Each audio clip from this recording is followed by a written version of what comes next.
다른 복음에 속지 않을 수 있는 진리의 망대가 있어야 되는데 예수 그리스도와 성경과 그 성경을 바르게 믿을 수 있는 이 5가지 칼빈의 교리가 중요합니다. 다른 말로 칼빈의 교리를 뭐라고 말하냐면 은혜의 교리라고 말합니다.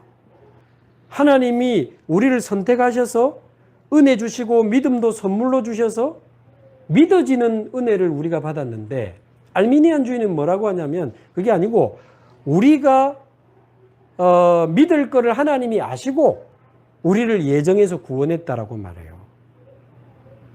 우리에게 믿음을 주신, 선물로 주신 게 아니고 우리가 믿을 줄 아시고 그걸 미리 아시고 예정하신 자라는 말이 성경에 있어요. 미리 아시고 미리 정하신 자. 그러니까 내가 믿을 줄 알고 하나님이 나를 선택하고 예정하셔서 구원하셨구나. 맞는 것 같죠? 그러면 믿음은 내가 믿은 거거든요. 그럼 하나님의 은혜와 예정은 필요 없는 거예요. 내가 믿으면 왜 예정을 합니까? 믿으면 구원받으면 되지. 칼빈주의는 철저히 은혜고 하나님 중심입니다.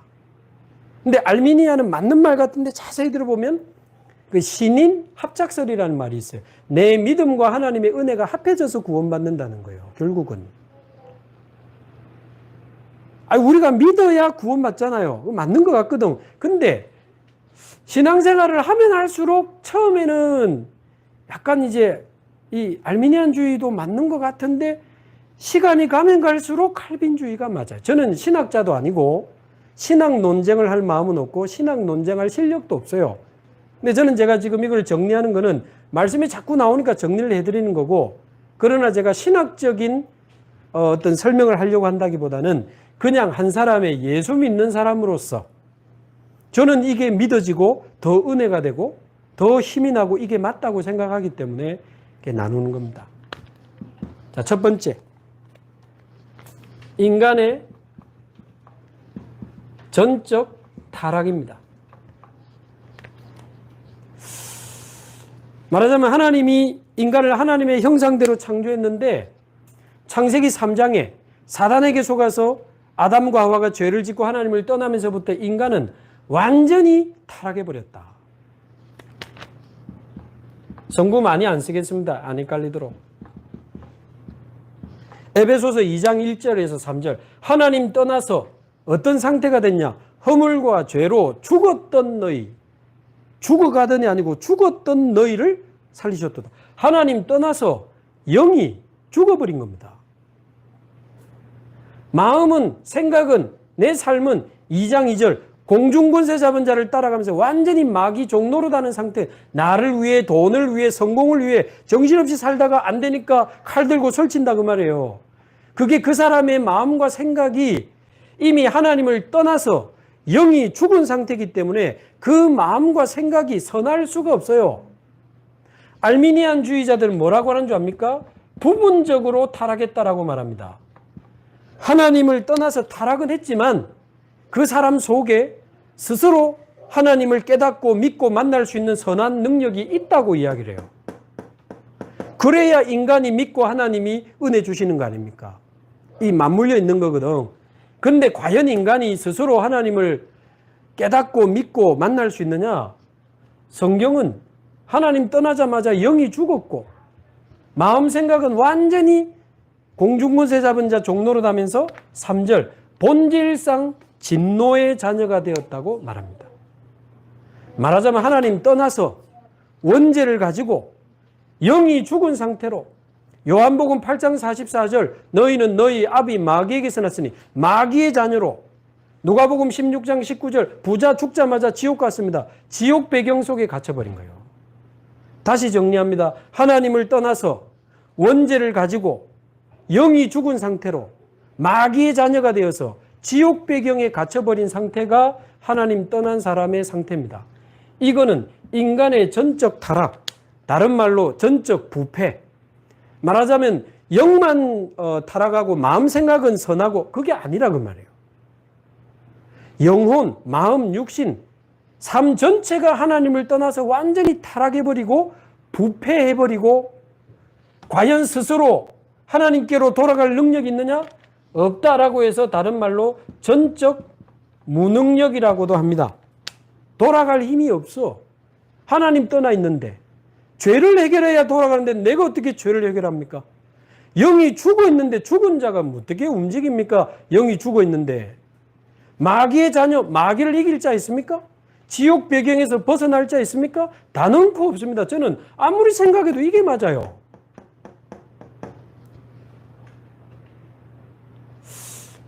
알미니안 그 주의자들도 성경을 인용하면서 이거 주장합니다. 들어보면 그럴싸한 본문이 많은데 성경 전체를 놓고 볼 때 또 무엇보다도 내 자신을 놓고 볼 때 저는 돌아올 능력이 없었습니다. 두 번째, 그래서 어떤 조건을 딱 걸어버리면 우리는 돌아올 수가 없어요. 너희들 이렇게 해야 돼, 열심히 살아야 돼, 노력해야 돼. 아까 행위, 공로, 그거를 조건을 걸어버리면 우리는 구원을 받을 수가 없다니까. 완전히 죽어버렸기 때문에. 영이 죽었는데 무슨 조건이, 사단의 자녀, 지옥 배경, 무슨 조건이 필요합니까? 그래서 무조건적 선택, 무조건적 선택. 에베소서 1장 3절에서 4절. 창세전에 우리를 선택하고 예정하셨다가 우리를 하나님의 자녀 삼으시고 우리의 모든 죄를 사하셨다. 에베소서 1장에 쭉 나옵니다. 우리가 스스로 구원받을 능력이 없기 때문에 조건 없이 우리를 선택하고 예정하셨다가 구원하셨다고 말이에요. 근데 알미니안 주의자들은 조건 선택이라고 말합니다. 아니, 하나님이 세상을 이처럼 사랑하사 독생자를 주셨으니 이는 저를 믿는 자마다 멸망치 않고 영생을 믿어야 된다고 돼 있지 않느냐. 안 믿으면 안 된다고 성경에 있거든요. 그러니까 우리가 믿어야 되는구나. 그러니까 이 조건 선택은 믿음이 있는 자를 하나님이 선택했다는 거예요. 하나님이 은혜로 믿음을 주신 게 아니고 마음에 부분적으로 타락을 해가지고 믿음이 있는 자를 선택하고 예정했다. 창세전에 선택하고 예정한 거 맞는데 창세전에 예를 들면 최 집사님이 이때 태어나서 믿을 걸 미리 아셨다 그 말이야. 그걸 예정이라고 해요. 미리 아신 자를 미리 정하사. 그래 본들 결국 집사님이 믿은 거거든. 그걸 말하고 싶은 거예요. 과연 우리가 믿을 수 있습니까? 저도 그 30년 전에 이 복음 듣고 예수님 영접할 때 영접 기도 하겠습니까? 제가 하겠습니다 했거든요. 제가 믿었어요. 제가 믿어서 하나님 자녀 됐잖아요. 이게 맞는 것 같더라고. 근데 시간이 가면 갈수록 그때 내가 믿은 건 내가 믿은 게 아니고 하나님이 그분 만날 수 있도록 도와주시고 복음 들을 수 있도록 도와주시고 복음이 들리고 깨달아지고 믿어지고 정확하게 말하면 믿은 게 아니고 저는 믿어졌거든요. 영접하자길래 믿은 게 아니고 믿어지는데 어쩌겠어요.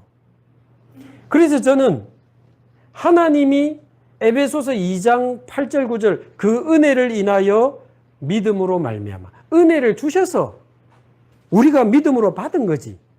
그런데 에베소서 2장 9절 그 믿음도 하나님의 선물이라 그렇게 돼 있잖아요.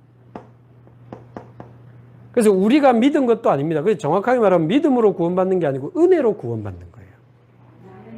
은혜로 우리가 믿음이라는 수단을 통해서 받은 거지. 누가 선물 줬는데 내가 받았다 그 이상한 사람이지. 예? 주신 분이 감사하지. 내가 우리 집사님이 아이스라떼를 한 잔 사주시는데 내가 받았잖아. 집사님 사주신 게 중요하지. 내가 받은 게 뭐 중요합니까? 주시니까 받았지. 그래서 하나님은 완전히 소망 없는 전적으로 타락한 우리 인간을 창세전에 선택하고 예정하셨다가 우리를 구원하시기로 작정하신 겁니다. 세 번째, 제한된 구속.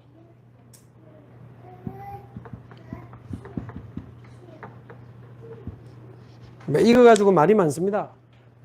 결국 예수님의 십자가와 구속은 모든 사람을 위해 죽었지만 실제로 믿는 사람들은 모든 사람이 안 믿잖아요. 그리스도의 그 십자가와 능력은 모든 사람을 구원하고도 남을 만큼 그 십자가의 능력이 크지만 실제로 믿는 사람은 모든 사람이 다 믿습니까? 다 안 믿거든요. 그러면 그리스도의 그 십자가가 안 믿는 사람들에게는 거절당한 겁니까? 쓸데없이 예수님이 죽으신 거가 됩니까?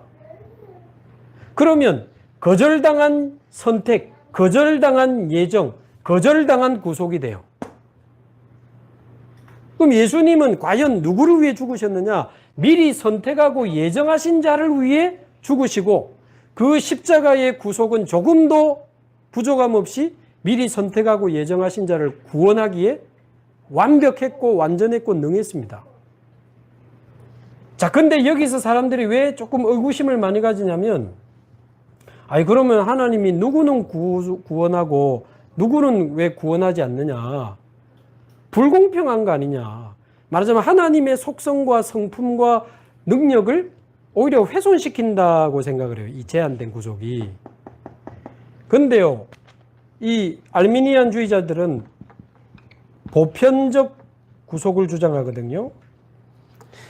예수님은 모든 사람을 위해 죽으셨다.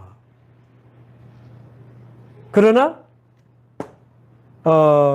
믿는 자가 구원을 받는 거다. 그럼 안 믿는 자에게는 예수님의 십자가는 이제 쓸모가 없어지는 거예요. 자, 이게 좀 더 맞는 것 같지 않아요? 모든 사람을 위해 죽으셨는데 믿는 자만 구원을 받았다? 그러면 예수님의 죽으심은 믿지 않는 자들에게는 버려진 구속, 거절된 구속, 쓸데없는, 쓸모없어진 구속이 되잖아요.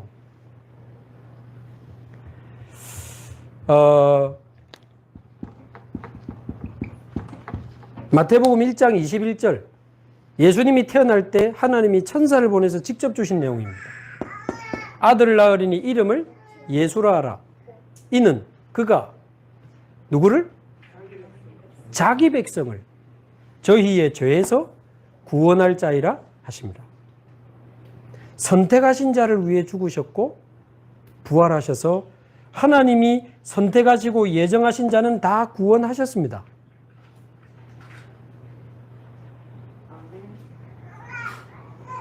아니, 그래. 근데 왜 누구는 구원하고 누구는 구원 안 해주냐고.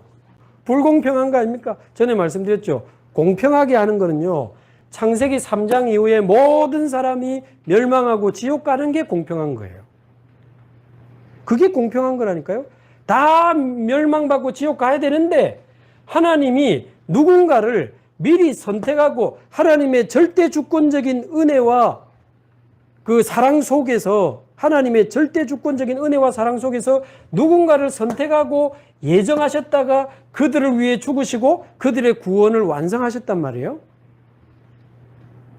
다 멸망받아서 지옥 가야 되는데 그 누군가 속에 저와 여러분이 들어온 겁니다. 그러니까 모두 망하는 게 공평한 건데 하나님이 저와 여러분을 특별히 선택하고 예정하셔서 우리를 구속하셨단 말이에요. 이 복음 그렇게 들어도 안 믿어지는 사람들이 있는데 저와 여러분 들려지고 믿어지잖아요. 이 하나님의 선택과 예정 속에 우리가 포함되어 있었구나를 알게 되는 거예요. 결과적으로.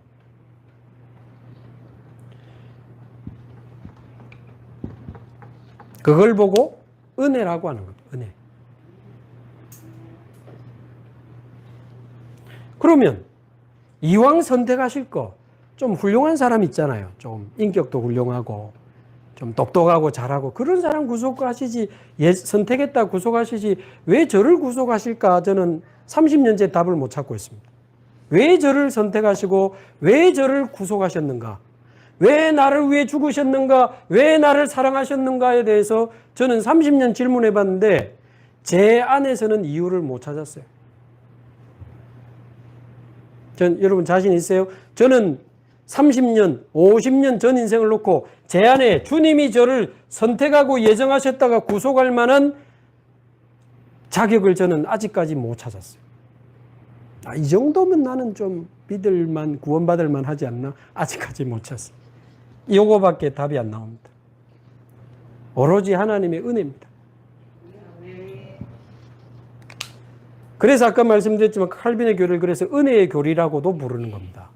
근데 알미니안 사상이 맞는 것 같지만 요래되면 내가 타락했지만 좀 부분적으로 타락해서 좀 선한 능력을 가지고 내가 믿어가지고 내 믿음과 하나님의 구원이 합해져 가지고 내가 구원을 받은 것처럼 이렇게 됩니다.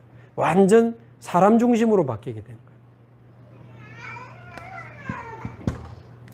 근데 신앙생활을 해보면 해볼수록 하나님이 나를 부르신 거지. 이거는 내가 믿은 게 아닌 거예요. 이거는. 이건 신학적인 표현이 아닙니다. 믿어보면 볼수록 이게 맞아요.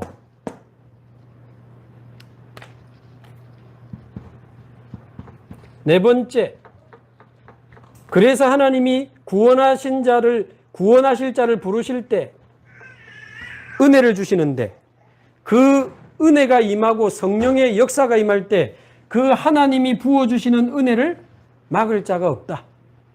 자, 이 말을 또 논쟁하는 사람은 하나님이 강제로 우리를 뭐 그렇게 못되게 말을 할까요? 하나님이 안 믿고 싶은데 우리를 강제로 구원시켰단 말임, 이 말이 그 말 아닙니다. 구원받은 사람은 이 말 알아요. 내가 한 게 아니라 그 말이에요. 전적인 하나님의 은혜구나. 그 말인데 뭘 강제로 하나님이 우리의 스토커입니까? 하면서 막 주장하더라고. 저 왜 저럴까? 이 좋은 말을. 에베소서 2장 8절에서 9절 하나님의 은혜를 인하여 영적으로 죽었던 자가 하나님의 은혜를 인하여 믿음으로 말미암아 구원을 받은 거 아닙니까? 그러면 성경에 하나 더 봅시다. 사도행전 9장 1절에서 9절 바울이 믿음이 있어서 그리스도를 만났습니까? 그리스도께서 뒤집었지? 불가항력적인 구원. 사실 우리도 마찬가지입니다. 여러분 이제 몇 월 며칠 날 구원받으려고 조금씩 준비하면서 살아오셨어요? 아니면 어느 날 진짜 불가항력적인 은혜로 우리가 복음을 받고 여기에 있습니까? 그게 맞잖아요. 그 여기서는 뭐라고 알미니안주의자들 뭐라고 가항력적인 은혜를 주장합니다. 사람이 거부할 수 있다. 그러니까 우리가 복음을 듣는데 안 받는 사람 있잖아요. 그것 때문에 사람이 거부할 수 있다. 아니, 그래서 하나님은 예정된 자를 위해 죽으셨고 예정된 자를 부르시는 겁니다. 우리가 복음 전했는데 안 믿잖아요? 괜찮아요. 하나님이 예정하신 사람이 아니구나. 너무 안타깝지. 그러나 혹시 지금은 아니지만 나중에 믿어질 수도 있어요. 시간표를 모르니까 우리는 모든 사람에게 항상 복음을 전하는 거지. 우리의 구원은 사람이 뭐 받고 나 싫고 이거 아닙니다. 전적인 하나님의 은혜로만 가능하죠. 마지막 다섯 번째, 성도의 견인. 여러분 견인차 아시죠? 끌고 가잖아요. 진짜 예수 믿고 영원한 생명을 가진 자는 빌립보서 1장 6절 내 안에 착한 일을 시작하신 이가 그리스도의 날까지 이루실 줄을 우리가 확신하노라. 내 안에 구원을 시작하신 분이 하나님 나라까지 우리를 견인해 가신다. 중간에 흔들리기도 하고 시험도 들고 예체질 때문에 무너지기도 하고 때로는 방황하기도 하지만 결국 그것까지도 하나님은 치유하시고 성화시켜서 결국은 하나님은 당신이 구원하신 백성을 천국까지 데리고 가신다 그 말이에요. 성도의 견인, 성도의 궁극적 승리 그렇게도 표현합니다. 근데 알미니안 주의자들은 뭐라고 하는지 아세요? 성도의 탈락, 중간에 탈락할 수 있다. 예수 믿어도. 나 이 말이 더 부딪히는 분 많을걸요. 예수 믿다가 그 이상한 사람이 있던데. 예수 믿고 중간에 희한한 끝까지 가봐야 됩니다. 진짜 예수 믿은 사람은 그런 힘들고 어려운 일을 당하지만 결국 하나님이 심지어 육신은 내어줄지라도 그 영은 주 예수의 날에 구원합니다. 고린도전서 5장 5절. 그런데 중간에 흔들리는 사람 다 여정입니다. 흔들리는 것도 여정이고 드러나는 것도 여정이고 무너지는 것도 여정이고 결국 그리스도께서 그 사람을 영원한 하나님의 나라로 견인해 가시는데 요한복음 10장 29절 같이 읽습니다. 시작. 그들을 주신 내 아버지는 만물보다 크심에 아무도 아버지 손에서 빼앗을 수 없느니라. 아멘. 예수님이 직접 하신 이야기예요. 내게 주신 백성들을 하나님이 주셨는데 내 아버지는 만물보다 크심에 그 누구도 그 아무도 그 무엇도 내게 주신 백성들을 아버지 손에서 빼앗을 자가 없다. 성도의 견인. 로마서 8장 1절에서 39절에도 나오죠. 그리스도 안에서 우리는 죄와 사망의 법에서 해방받았습니다. 이제 양자의 영을 받아 하나님을 아버지라고 부르게 되었습니다. 누가 우리를 송사하고 정죄하리요? 우리를 위하여 죽으시고 부활하신 있는 그리스도시니 그리스도께서 우리와 함께 계시니 8장 31절 39절 그 무엇도 그 누구도 그 어떤 것도 그리스도의 사랑에서 우리를 끊을 수 없으리라. 성도의 견인. 저는 이 사실을 믿습니다. 신학자로 말하는 게 아니라니까요. 제가 50년간 해온 제 행사를 제가 알잖아요. 저는 탈락 때도 수만 번 탈락돼야 됐었던 사람입니다. 그런데 끌고 가시는 게 저는 이게 믿어져요. 이래 되면 어찌된 성도의 탈락이 되면 여러분 아슬아슬하게 신앙생활 해야 됩니다. 이번 주일날 탈락될지도 몰라. 다음 주에 우리 장로님 몇 분 탈락되고 안수 집사님 탈락되고 무엇이라? 구원 취소, 천국 취소. 여러분 그게 신앙생활을 막 열정적으로 하는 사람에게는 그게 더 부딪혀요. 그래, 우리가 구원이 취소될지도 몰라. 열심히 기도하고 열심히 노력하고 믿음을 지키고 끝까지 막 맞는 것 같잖아요. 그렇지 않습니다, 여러분. 성경 전체를 보고 하나님의 은혜를 보면 한마디로 하나님의 절대 주권 속에서 하나님이 은혜로 저와 여러분을 구원하시고 지금 우리와 함께 하시고 우리를 인도하시고 영원한 하나님의 나라까지 우리를 이끌어 가시는 겁니다.